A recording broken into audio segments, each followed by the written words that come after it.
Thanks, Daniel. Thanks, everyone. It's a real pleasure to be here. My name's Greg Chin. As Daniel said, I'm the audio evangelist for Avid. It's a real pleasure to be with everyone.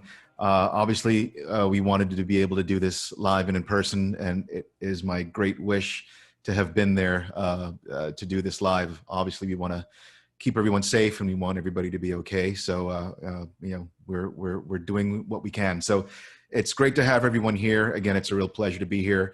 But for the next little few minutes, I'd like to introduce a good friend of mine, but he is more than that. He is an amazing musician, a composer, amazing DJ, and I've had the pleasure of playing a lot of his music in my own DJ sets over the years, and it's a real pleasure to have him here. So I'd like to introduce Matt Lange to the stage, I guess is what I would say.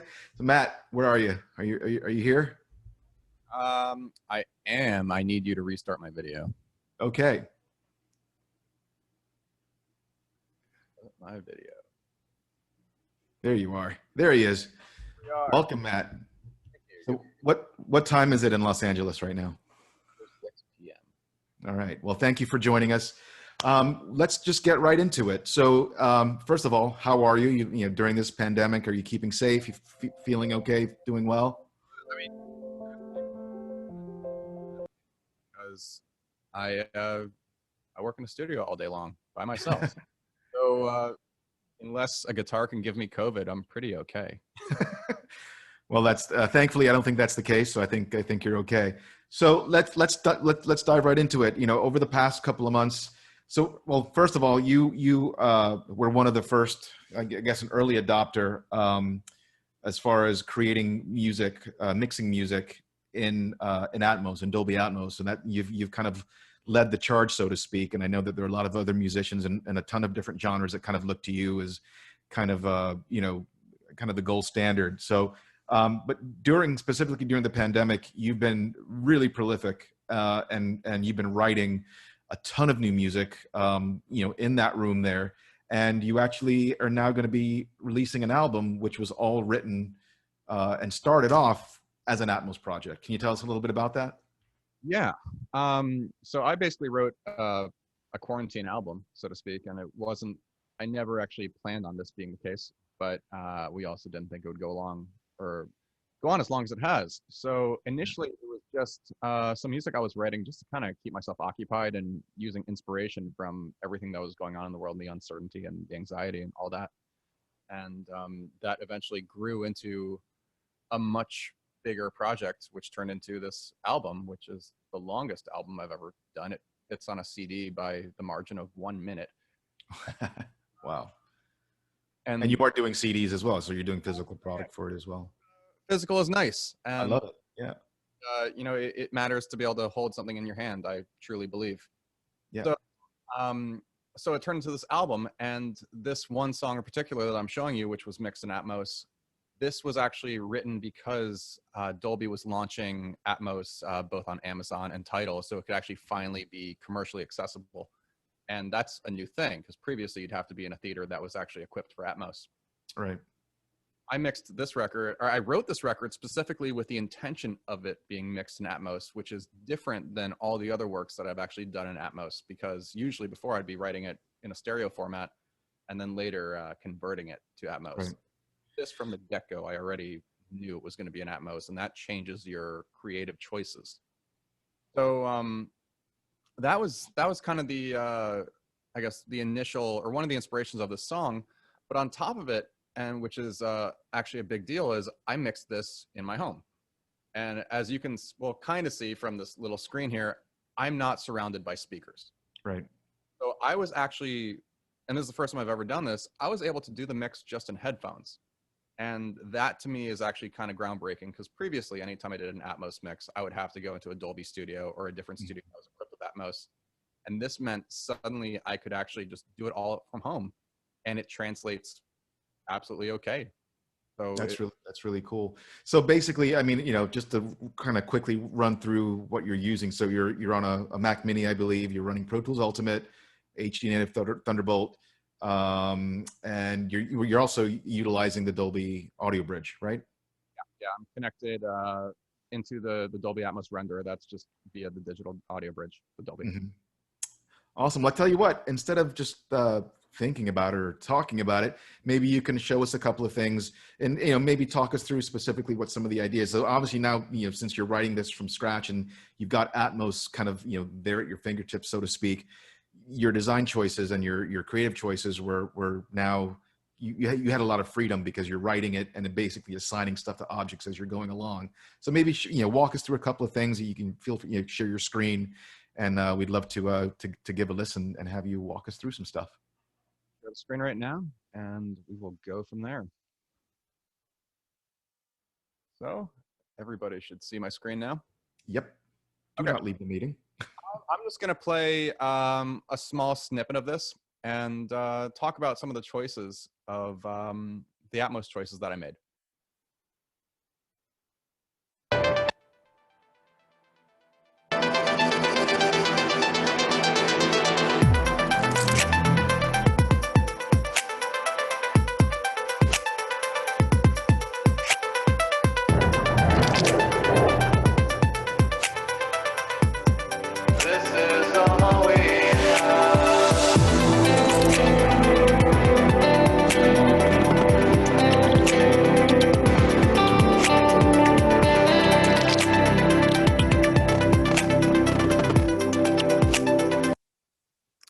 So I hope you heard that. I didn't myself because of Zoom hasn't caught up with Atmos audio yet. So I've had to jerry rig this a little bit to get it to work. But so the first thing that I always think about, especially with Atmos, is there is this synthesizer blip. It came from a modular synthesizer. And before the beat drops, it's pretty much stereo. And it sounds like this soloed.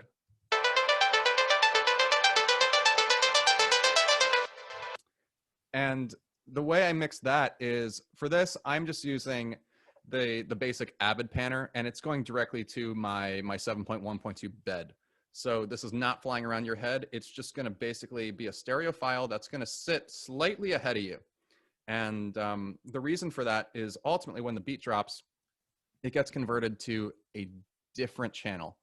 And on this channel, this is not using the native Atmos panning plugin, but this is actually using the Dolby Atmos music panner. And what you'll see here is this is actually, I just drew a lot of automation on both the X and the Y axis. And I did this just with the mouse. I didn't use a controller or anything like that. But what happens is, I'm going to play both of them. But so you have the stereo version of the arpeggio. And once it gets to here, now it's dancing around your head. And especially if you're in a studio that is really equipped for this in a way that simple headphones speakers aren't. But this should actually, I should say, what I'm sending to you right now is actually the binaural headphone mix. So if you're listening to this in headphones, theoretically, you should be hearing the binaural mix, which is basically a headphone version of the Atmos mix. So you should see the effect of that.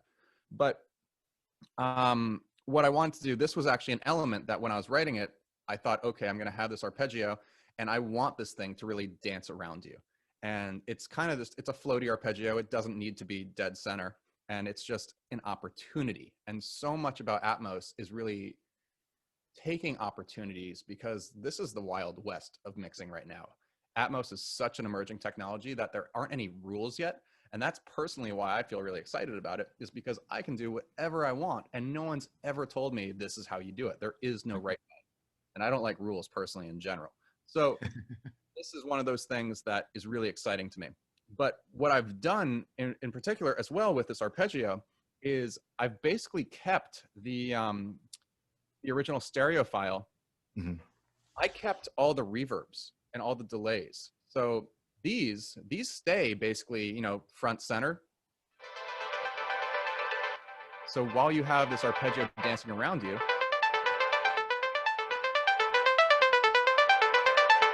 the reverbs are still staying right there.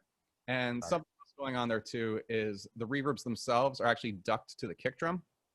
So if we take this kick drum, you can visually see it if I brought this track up. and it's right underneath the kicks. But you can see every time the kick hits, there's a duck in the volume of the effect itself. So everything sucks around the kick. And this is probably a good segue to talk about the drums too, because I love drums and I love percussion in general. And I make all my own drums. It's something that's fun to me. And I also find that it is pretty intrinsic to my creative process, especially when everything is, I'm creating like this is a really long kick right here. And that's because I want this to be this doom kind of thing, and everything's going to suck up underneath it. Mm-hmm. So if I do all the drums and I keep that synth going, it's just this big sucking swelling effect. That's not an Atmos trick. That's just a basic Pro Tools editing trick. But it's all really effective. So let's talk about the drums, since that's something that gets a lot of Atmos love. And the first is our kicks, and there are multiple kicks. This was originally a much bigger session. It was about 130 channels or something like that. And ultimately, for the sake of mixing an Atmos, and this is what I've actually always done, is I stem it down. And the reason I do that is a lot of it's for CPU, because CPU use can get kind of intense if you're using a lot of objects. But on top of it, I layer a lot of sounds, and I don't need 12 different shakers spread out all over the place. I can kind of pare my shakers down. So I have my kicks here, and these are just going straight to the Avid pan, or the bed. And the other thing that when you're mixing an Atmos, it's a little bit different, because you're really living in the center of the mix. You're not necessarily just being blasted by two speakers in front. So just psychologically, it changes your mixing choices, because I don't want, yes, I want the kick to be centered, but I don't want it to be dead center. I don't want it to be up the front at the center. I want it to feel it through my entire body. So I want that to be basically the radius. I guess I want it to be like the epicenter of the hurricane, if that makes sense. And so consequently, where I've placed this kick, it's literally dead center of the room. And then I'm sending a fair amount of low end also to the sub. Not a ton, and this is something because I did it in headphones. I didn't want to overdo it. If I did this in a studio, I might have pushed it up a little bit more. But for the sake of this, it worked absolutely okay. So the kick is there. Then I have claps, and these also go directly into the Avid panner. But these are panned super hard left and right. And again, it's not front center. It's right to the sides of your ears. And you can really feel that and get that sense of space thanks to the way you panned it. Yeah. And then there's also kind of like an effect that's kind of a pre-attack to the clap. I call it crackle. It's basically crackle. I think it came from dry ice or something like that. But this is going through the Dolby panner again.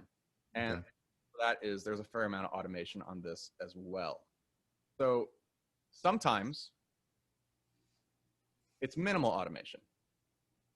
And I'm just going to solo that. So the crackle starts behind your head, and then as it basically eclipses into the clap, then it comes full center. So it's just a way to psychoacoustically trick you and make it more exciting. If we add it with the kick and the other clap again, it's a hip sound. There's really no other way to put it.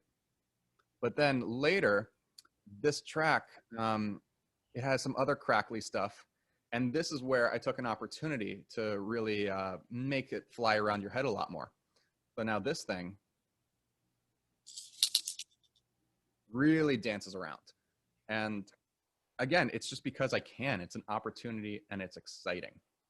So another thing I have going on, I have these clicks. And you look, I mean, they're basically just they're clicks.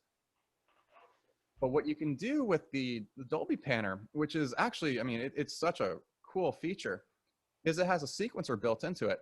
So every step of the sequence, each single one of these, every one of these is a different panning position. So every quarter note, you're going to dance around from, it's going to go here, it's going to go there, going to go there, going to go there, going to go there, going to go there. So these little clicks are always just ping-ponging around your head, just kind of giving a little bit of atmosphere. And again, it's all little things that kind of just all add up together. I have some glitchy sounds as well, and these are also going through the Dolby Panner, and they're also doing the same kind of thing. Except this time, if you look at it, it's also, the steps are quarter notes like before, but what's great about the sequencer is it doesn't have to be discrete steps. So for me, every motion is a discrete gesture. So over the course of every individual beat, there's going to be a motion that happens. So as I play this, you're going to see all the different motions that these glitches and how they fly around your head.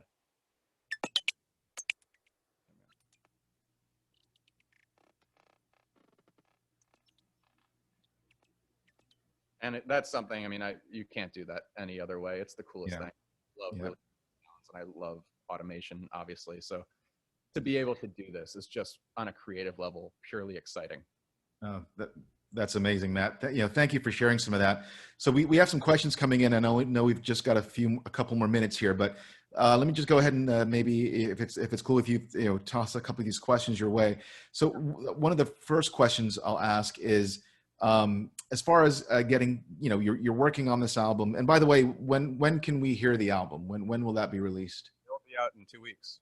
Couple of weeks. All right, excellent. So I'll talk a little bit about where folks can actually hear it in Atmos, but of course, you also have a stereo mix, I assume, of the album available as well. So as it pertains to that, you've done all this work specifically in Atmos. You're doing it at home. You're leveraging a bunch of great, really cool technology. The render, so the ADM file. Once you get that, basically stemmed out, are you going back to kind of remix and retweak the mix for stereo, or are you just allowing the mix that you've done to kind of then be automatically stemmed to stereo as well? I completed the stereo mix first. Okay. Based on the completed stereo mix, then I stemmed everything out. Okay. Got it. Excellent. So another question for you, working in Atmos, obviously a lot of the plugins, whether they're the Avid ones, the Dolby ones, or whatever other plugins that exist specifically for the immersive space, obviously there's an extra layer of visualization. I think that's obviously you want to use your ears. That's the most important thing to do. But it does seem that there's a kind of a psychological correlation and something happening with the visualization. How important is that to be able to kind of see and visualize literally where objects are being placed while you're working on automation and things like that? I think it's helpful. Again, your ears are ultimately what matters the most, but just to have a visual representation of what you see is definitely helpful. And a lot of times when I'm, for instance, recording automation, I'm doing that visually. I'm setting this to be in touch latch mode, and as I play it, let's solo that. Say recording. Yeah, actually, this is a bad example because this one has all this programming in it already. But let's just say I zeroed it out. Yes, this is having the visual setting is really effective because then I know exactly what's going on here. Right. Right. So yeah, it does make a big difference. Sure. I think we'll take one last question here. So Alex Chalkoff is asking, are you ever worried about the phase coherency by having the same amount of the kick going to all the speakers, but the ceiling should work well in headphones, but he feels that you might run into issues in a big room pretty quickly. He wants to give it a try. But is there a different mindset or a different way you kind of approach that to kind of make sure that you're not having phase issues? I don't think about it at all. Okay, you just kind of go for it, and then you're doing it and tweaking it as you go along. On top of that, but I mean, it's a mono signal, so there's nothing weird phasey with the kick already, and in terms of its place in the mix, I mean, if it's tuned, if the room's tuned. Yeah. Well, I mean, clearly the results are nothing short of, just really outstanding. Everything that I've heard that you've done in Atmos thus far has just been stellar. And we can't wait for the album, Matt. Thank you so much for taking the time to come hang out with us. I wish again we were doing this live in Asia somewhere, but maybe next year. And again, thank you so much, Matt. Continue to stay safe. We will be looking for the album in a couple of weeks. And again, everybody, thank you, Matt, and we'll talk to you soon. So I'm going to ask, if you stop your screen share, Matt, any last words that you want to send to your fans here? No, just thanks for checking this out. It's exciting technology. It really is. And I don't say that as someone who's here being a guest on this. I've been working in Atmos for 5 years, and I wouldn't do that if I didn't like it. I really, truly do find it exciting. And the ability to home now really opens up a world of opportunity. So it's really awesome. Great stuff. Well, again, appreciate it, Matt. Continue to stay safe, and we'll see you and hear you soon.